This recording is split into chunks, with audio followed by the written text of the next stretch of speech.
this is a very, very well-known story from the Gospels, isn't it? In John chapter 8, where this woman is caught in adultery, in the act of adultery, and dragged before Jesus.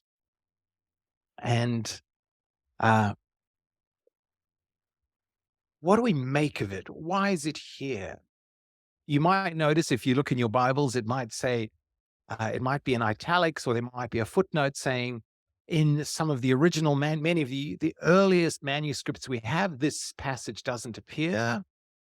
So uh, there is some debate about when this passage arrived in the text of John's Gospel. We don't have the very first text that was written. We have copies of John's Gospel coming back from like 50 years later in fragments and bits, and it's remarkably accurate what we can know. But some people think maybe this possibly wasn't in the very first original one. I'm not convinced. It is here, and for 2,000 years, we found it incredibly helpful. And the reason it's incredibly helpful is it shows Jesus to be masterful in dealing with a very simple question, but a very profound question. And the question is this. The question is this. Um, uh, how, how do we deal with evil in us? That's the question that this passage will actually help us address. How do we deal with evil, with wrong in us? And you might say, well, hang on, how does I'm not a woman caught in adultery? What does this have to do with me? Well, let's think a little bit about what's going on here. The religious and legal leaders of Israel at the time were trying to trap Jesus. And it just so happened that they came across a woman who'd been caught in the act of adultery. The text is really specific. So I mean, there's no debate about her guilt. But can you imagine the shame for her? I mean, oh my goodness, that's just awful. What you don't know is where the bloke was, right? So there's a big question there. So where's Mr. Adulterer? Well, he was obviously a fast runner, maybe. But actually, what we know from the history books is by the time that this happened, uh, stoning was not a regularly, in spite of what Monty Python and the Life of Brian would indicate, stoning was not this was not regularly carried out in urban centers at all. Most people had worked out this you couldn't do this, and they'd worked out you couldn't do this because the Romans, who were the occupying force in Israel at the time, they had banned the Jews from carrying out the death penalty. The Romans preserved for themselves the right to execute people. You could do whatever else you liked to them, but you couldn't execute them. That's why Jesus had to be tried and sentenced by Roman authorities. So whenever anyone says the Jews killed Jesus, you go, no, it was the Italians. Um, that was on my script. Well, sort of. Everything's scripted, sort of. So the Romans preserved the right of the dead. So we don't think this happened very often. And we think they went. I would say if I were to recreate this, I think this woman was caught in the act of adultery, and the man was probably connected to some of the hierarchy. And so they just nudge, nudge, wink, wink. Maybe he paid them off and he just got let off. And the rulers went, ha, we can trap Jesus here. And the trap is this. They bring this woman to Jesus and they say there's no doubt about her guilt. And according to the scriptures, according to Deuteronomy and Moses, if a man is found sleeping with another man's wife, both the man who slept with her and the woman must die. So Bronze Age sexual ethics that in its day were incredibly egalitarian and good for women, because in most other cultures that have existed before then and even today, if a man and a woman commit adultery, who gets killed? The woman. And it's quite radical. And it was certainly radical when Deuteronomy is written that both of them get killed. Now, it seems a bit awful to us. Stoning is not a commonly accepted punishment for adultery. But what they do with Jesus is they say, hey, Jesus, we've caught this woman. Everybody saw her. There's no doubt about it. Now, what are you going to do? What do you say we should do? Okay. If Jesus says, just let her go, then they'll say to him, you are a heretic who is denying Moses, denying the law, and you are putting our whole ethno-religion under threat. Okay, so they'll put an end to Jesus that way. If, on the other hand, he goes, bring on the stones, let's obey Deuteronomy 22, let's stone her, what do you think would happen then? Remember what I just said about the Romans? The Romans will be after him. I mean, they were in the end, but they were like, okay, so no matter what he does, Jesus is caught in this trap, and they think, oh, we've got him. And then Jesus, being the smartest human being who's ever lived and understanding exactly what's going on in everyone's hearts, decides, well, this is a wonderful opportunity to avoid the trap. And as he avoids the trap, to show us how to do this. You see, the point of this, of stoning the woman, was what? What's the goal of stoning the man and the woman in Deuteronomy 22? So was that? Purge the evil. That's the issue. How do you deal with evil in a community? Okay, so that's now. Is that still relevant today? Like, how do you deal with evil? How do you deal with people who do stuff that's wrong and damaging?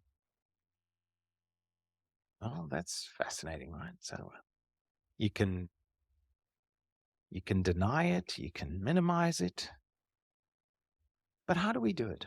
Right?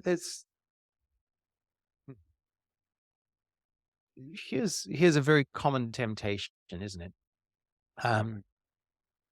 The most common way to deal with evil in a community is to externalize it and locate it in someone else and then punish it in that other person. Well, that's what we do. There's evil, but it's not us. It's not me. It's you. It's you who are the sinner. And if I can find somebody else, it's your fault. It's your ethnic group, your religious group, your whatever it is. It's you who are the problem. So we make other people the problem, and we locate the evil in them. And then if we can punish it in them, we can somehow all feel that we as a society are cleansed and pure. Now, of course, that doesn't really work that well, does it? And I'll tell you why, because did Israel's strategy of stoning people who committed sexual sin, did it actually deal with evil in Israel? Let me give you a hint. No.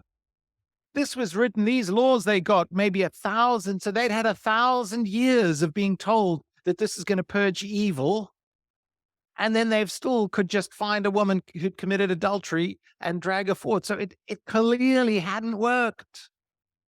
It doesn't work to just go, I will punish evil in you. I will deal with it in you. The law externally constraining our behavior is a good thing. Like, it's great to have consequences. I love the fact that we have a state and we have rules that mean if you try and kill me, you'll end up in jail. That's fantastic. I love the fact that there are rules and laws, and it's awesome. But even in our legal system, have we managed to purge evil from our culture? And we've got a great justice system. No, hasn't worked. Okay, let me ask you another question. Let's not just think about adulterers and murderers and rapists and genocidal maniacs out there. In your own relationships, have you managed to purge evil from any of your relationships? That's by which I mean, is there anyone here who is in a relationship that has never been ruptured, that has never experienced disappointment, that is where you've never hurt the other person? No. We've just finished Circle of Security parenting program, which is phenomenal and everybody should do it, even if you don't have kids. It's just brilliant. Okay. In Circle, there's a whole bunch of stuff on how do you deal with ruptures. Because even parenting little kids who you love and you would give your life for, or at least you give your partner's life for, you rupture, you hurt them, you damage them out of your own selfishness, your own laziness, your own lack of awareness, your own tiredness, your own stuff. So every relationship, so somehow we have spectacularly failed to purge evil from our society, from our relationships. Let me ask you another question. How many of us have managed to purge evil from our own hearts? The greatest evil I had in my heart was pride. But now I've removed that. My humility is extraordinary. I used to really struggle, but now.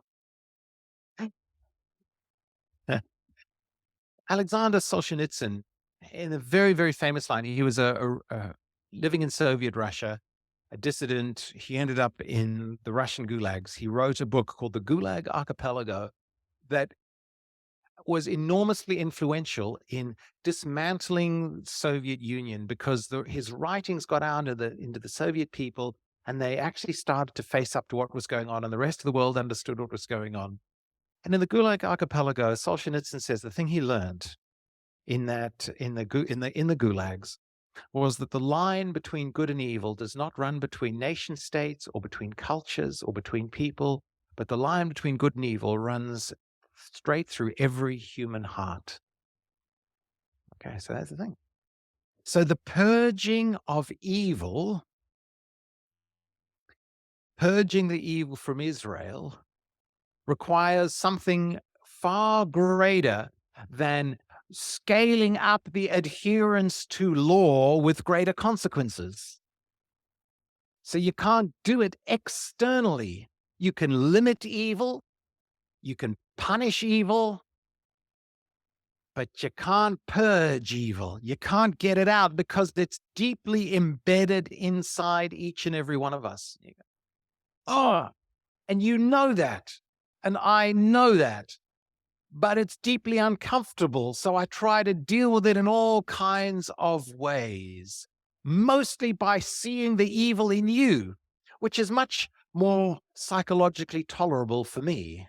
I find it much easier to see your evil and then try very hard to purge you of your evil. And there's a lot of movement in our culture that are aimed at purging evil in other people.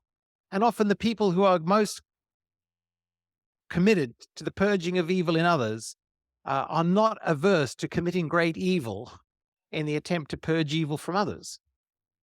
Let me give you an example. The Pharisees and the rulers of the law in Jesus' day were very committed to living pure lives and getting rid of evil from Israel. They were terrified that if Israel continued to be shaped by evil, God might kick them out of the promised land. They'd come out of judgment. So they were very committed to the task of purging Israel from evil. And where did that lead them to? It led them to using a vulnerable, shamed woman in their Machiavellian plot to destroy the greatest teacher in the land. That's where it got them. We'll purge evil out there. And in the doing of it, they commit great evil themselves. Ah, isn't that true in so many ways of any utopian, progressive, or religious cultural movement? Here, let me give you an example. Marxist socialism Okay, Marxism says we will, the great evil in the world. In the 20th century, we saw the great evil, as Marx identified it, was the alienation of the working class from the means of production which dehumanized them. And the way forward was that the working class would rise up against the bourgeois, and they would bring in a utopian paradise where the evil of inequality and poverty was once and for all removed. Okay, that's the promise. We'll purge evil through the historical outworking of the dialectic and the power relationships between working class and bourgeois, and they'll fight against each other, and then we'll get rid of poverty, we'll get rid of evil, and we'll bring in utopia. Okay. How many people had to die to accomplish that utopian vision? Tens and tens of millions of the poor and the vulnerable died because you can't purge evil through utopian progressive social engineering, because the evil is in here. George Orwell, Animal Farm. You just discover that some animals are more equal than others. You can, anytime there's any political or social movement that promises a utopian ideal where all evil is removed, just brace yourself for the amount of evil that is going to be enacted against the weak and the vulnerable in the path of that journey to utopia. The sexual revolution. The great evil that was identified in the 1960s was repressive, patriarchal, misogynistic control over women and the repression of people's innately pure sexual desires. And the great liberation that is offered is we can break the nexus between copulation and reproduction. And we'll be free. We'll have dealt with this evil, and love will triumph, and love will conquer everything if we just get rid of the constraints of biology and the constraints of theology, and then you're free to express your deeper sexual desires. Now, how's that worked for us? Man, like 70 years later, how many countless women have been sacrificed on the altar of a sex-obsessed, pornified culture? Who's won through the sexual revolution? Powerful men, because now they don't have to take responsibility. And if the contraception doesn't work, then who pays the price? It's not the men. You break the connection between sex and reproduction, and then the men don't have to stick around, and they don't. And then the women who end up trading sex for love don't have a man who'll stick around to help with the responsibility of raising the kid. And so the great freedom that was promised, the purging of the evil of constraints and limits, turns out to be deeply oppressive. Do you know why? Because the problem, the evil's in here. And then who pays the price? The weak and the vulnerable, the women who choose to have abortions, the women who are left raising kids without men, and a generation of fatherless men. And then the young women today who are growing up in a thoroughly pornified culture with horrendous incidents of sexual assault and misogyny and mistreatment, and a bunch of people who are so sexually messed up because everything they've learned about sex, they've learned from screens and from pornography, where, online, I mean, pornography is just a cesspool of human trafficking and violating women.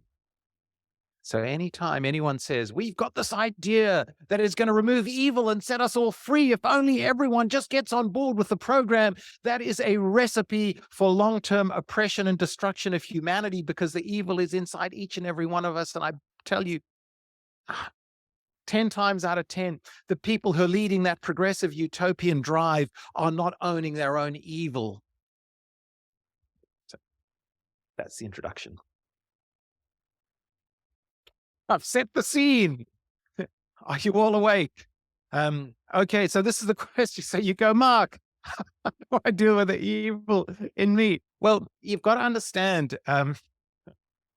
You've got to understand that when you come to church, you're going to think and be challenged and have to learn a lot of stuff. And I'm going to cover a lot of stuff. So forgive me. And it could take a while. I want to do two things. You've got to understand the nature of humanity and how Jesus treats us. Okay. And this is, I've done this before occasionally. You can understand how we think about humanity in four quadrants.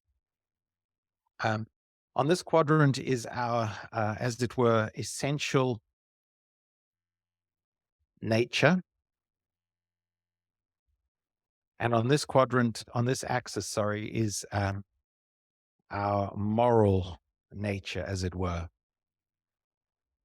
And on our essential nature, this is bad and good. And here, we're morally bad and we're morally good. Okay, do you see how this works?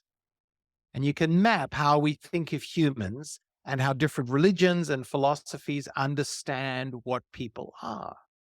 So there are some in our world who think we are essentially bad and morally bad.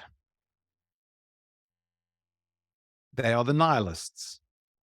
These are people who go metaphysically, our essential nature, we've evolved from nothing. We're just dust. We're just worms. We've come from nothing. We'll go to nothing. Have no ultimate significance. And we're also morally terrible beings. And so you see this in some of the existentialist and the nihilist writings. You see this in a movement, antinatalism, the people who say, and there's a philosophical movement that says, ethically, we should not reproduce. The only good thing to do is not have kids because we're bad. We're bad moral actors. We're destroying the world. We're a virus. We're a plague on the environment. You see this in various forms of the extreme environmental movement. Should we have a discussion about the utopian progressive idealism of the extreme environmental movement and how many millions are going to be killed in executing that? Well, we could do that. But it's the same structure of analysis you can apply to that. And at the extreme of that movement, it's driven by the nihilistic view of humankind. We're essentially bad and we're morally bad. Okay. So thankfully, that's a small group of people. Now, then there's a group of people who say, well, we are essentially good. So we're essentially good and we are morally good. And this is the idealistic humanists or the influencers. These are people who say we're all precious, we're all wonderful, we're all unique, we're all great beings, and we're essentially good. We're just harmed and limited by the environment. Jean-Jacques Rousseau is the great-grandfather of all of these. Man is born free, but everywhere in chains, was his great cry. So you're good. The problem is what your mum did to you, or what your primary school teacher did to you, or what the politicians did to you, or what the priest did to you.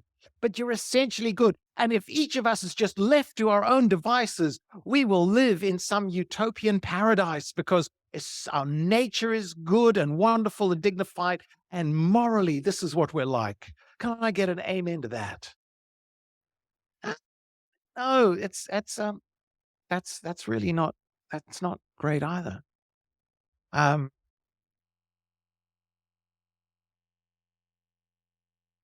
Mm. And then you have this, call them why. And this is modern paganism,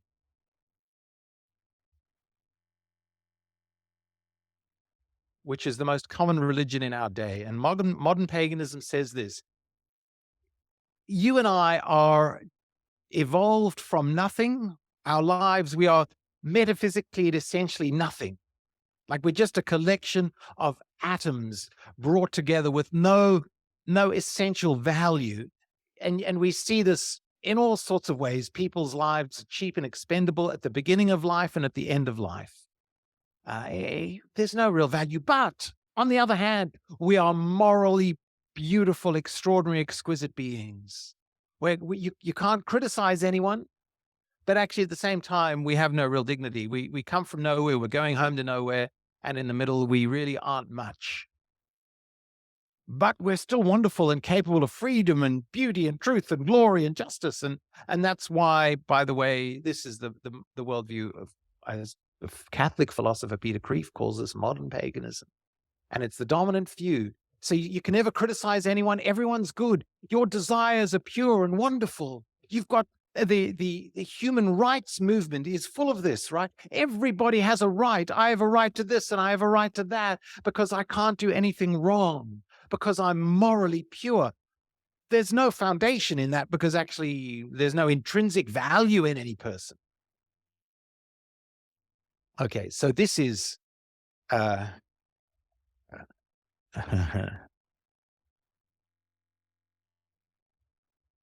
this is entirely uh, depressing. What's the alternative? There's one quadrant left, and that's here. That's Christianity. Christianity says we're essentially good. We're made in the image of God. Metaphysically, that's the big word for our essential nature, is we are of exquisite value. Every being, from the moment of conception to the moment of death, no matter what the arc of your life, no matter where you're born, no matter your gender, no matter your choices, no matter how messed up you are, no matter how wonderful you are, no matter how bright you are, no matter how intellectually handicapped you might be, no matter how beautiful you are, no matter how physically handicapped you might be, no matter where you are on that arc, and no matter what your religion or your ethnicity or the color of your skin, everybody is made in the image of God and is infinitely valuable. Okay? And the evil is in our hearts. We are morally capable of extraordinary evil as well as great love. Blaise Pascal, the French philosopher who mapped this out a couple of hundred years ago, said, "We are the glory and the garbage of the universe. We're glorious because we're good and made in the image of God, and we're garbage because each of us is capable of extraordinary and petty evil." Okay, so you go, what does that have to do with what this story in John's gospel? When Jesus approaches the woman who has committed evil, how does he treat her? Which quadrant do you think Jesus places her in? Does that make sense? She is totally in this quadrant. She's good. She's valuable. She's exquisite. She's made in the image of God. But he's not naive. He doesn't go, and you were just absolutely entitled to act out your deepest sexual desires to allow the full flourishing of your humanity. And who are these awful patriarchal men to tell you that you are to be denied sexual fulfillment with your neighbor? Okay, he doesn't do that. What does he do? I mean, this is unbelievably profound. He says, okay, has anybody else sinned? Has anyone else dealt? Has anyone else purged the evil from their hearts? Nah. So they all toddle off. And it's interesting, the old blokes leave first. Why do the old blokes leave first? Because they're the biggest sinners. Well, I think if you're honest, as you go on in life, you become more and more aware that you haven't purged the evil from your heart. You just realize, geez, that's an impossibility. When you're young, you think you can, you think you're perfectible, but just give it a few decades and you go, man, ugh, ugh, it seems to get worse. You look in the mirror and you go, there's still evil there. Come on. Okay, what does Jesus do? He says, okay, you haven't purged evil in your hearts out there. Okay, so I'm not going to condemn you, but I'm going to say, go and leave your life of sin. change your moral behavior. He treats her like a moral agent with dignity and value. And he sets her free to go and live a different life. He sees her as metaphysically glorious, but morally garbage. And that's you and that's me. Now, what does that mean when we treat each other like that? Well, suddenly you have compassion on yourself, for yourself, and for others. Suddenly you realize everyone's just like you. We all struggle. We're all a mess. Christianity is not about a behavior modification program. Christianity is about offering us a way to purge the evil in our hearts. And how does that happen? Which we go back to our first question. What changes the woman? So let's assume she's changed.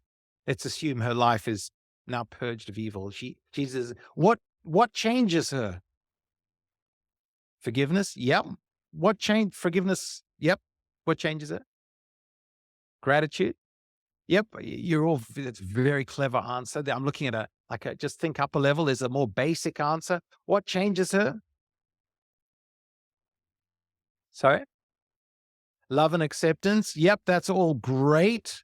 That's wonderful. That's very true. I want you to think like a Sunday school kid. What changes her? Thank you, Jesus. Jesus. How is the evil dealt with and purged in her life? It's through an encounter with Jesus. So yes, the love and acceptance and the grace and the forgiveness, everything that she gets is right, but the key is she gets it from Jesus. There's something unbelievably powerful going on there. Jesus is the only one who can purge the evil from our hearts. And how can he do that? We'll come back next week. And no. It's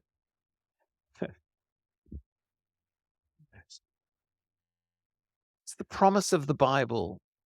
All the way through the Old Testament, God gave the law to Israel, like Deuteronomy 22, but he knew that it wouldn't change their hearts. But he said, there will come a time when I'm going to give you a new heart. I'm going to take out your heart of flesh, your heart of stone. I'm going to give you a heart of flesh. I'm going to give you the ability to love.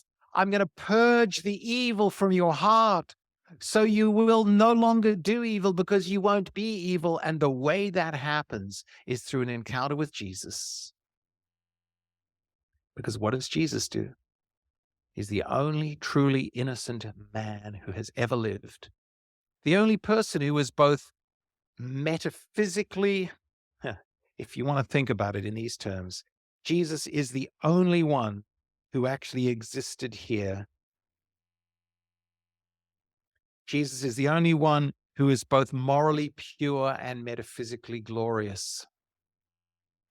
And what Jesus does is he says, I'm going to purge evil from you by drawing the consequences and the reality of evil into my own being. I'm going to draw it out of you and I'm going to absorb it into myself. And as I draw evil out of the world, I'm going to draw it and I'm going to let it do its worst on me. That's what happened on the cross in a way that is beyond human understanding in its implications and in how it could happen. The author of life, the one perfectly pure human being, God himself alone, had the capacity, as it were, to say to you, if you want, I will absorb into my being every bit of evil in your heart, and I'll give you a new heart. And I will go to work pouring my life into you so that from the inside out, you can go and leave your life of sin. And you can live the life that I lived of love, forgiveness, grace. That is God's plan to purge evil. It's by taking it from us, locating evil in his Son, and then destroying evil in his Son. The good news of Christianity is Christ became sin for us. He became evil for us. And it destroyed him, but then he destroyed it in what C.S. Lewis says, with a deeper magic. He rose again, said, no, evil doesn't have the last word. It's finally been dealt with. So, evil in your heart can be dealt with by, you can try and deal with it yourself, or you can ask Jesus to deal with it. You can ask him to purge it, and then you can learn to live that out from the inside out. Come to Jesus. Now, there is a follow-on, which I'm gonna do a little video, so we're out of time now. There's a psychological model to actually start to unpack the details of this, and I'll do that teaching online and post that online. I think I will. I'll do that. How exactly this works, because we are out of time, and I want us to worship, and I want us to come to Jesus, to give you an opportunity to bring your life to Jesus afresh, to have an encounter with Jesus, the evil dealt with, and a new heart, and then to go and leave your life of sin. Do you know the implication of that? You don't have to sin anymore. Like, you don't have to. You'll probably still choose to, but you don't have to anymore. Like, you and I can live lives of Christ-like love in the world.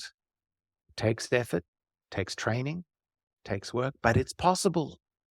And we can fill the world with people who can live lives of Christ-like love, where their evil has been purged and dealt with, and we can do it without utopian grand experiments that require us to murder millions to do it. We do it by laying down our lives in the same way that Jesus did, to bring others to an encounter with him. And it's one life at a time, and you create a revolution of love. Is that pretty cool, hey? Let's pray. And then, Hugh, I'm going to ask you to come up, and we're going to worship together and pray. And Jesus, we come into your presence and just acknowledge that you're here. And like that woman, we want an encounter with you that changes our hearts.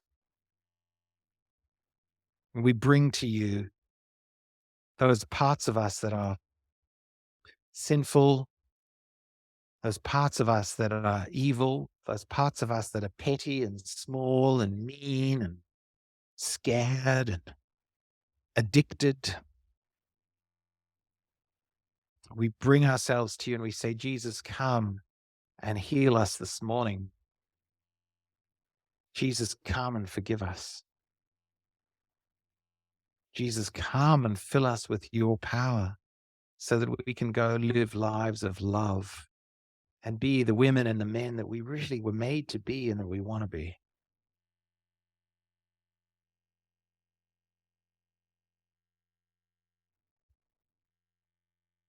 Come, Holy Spirit.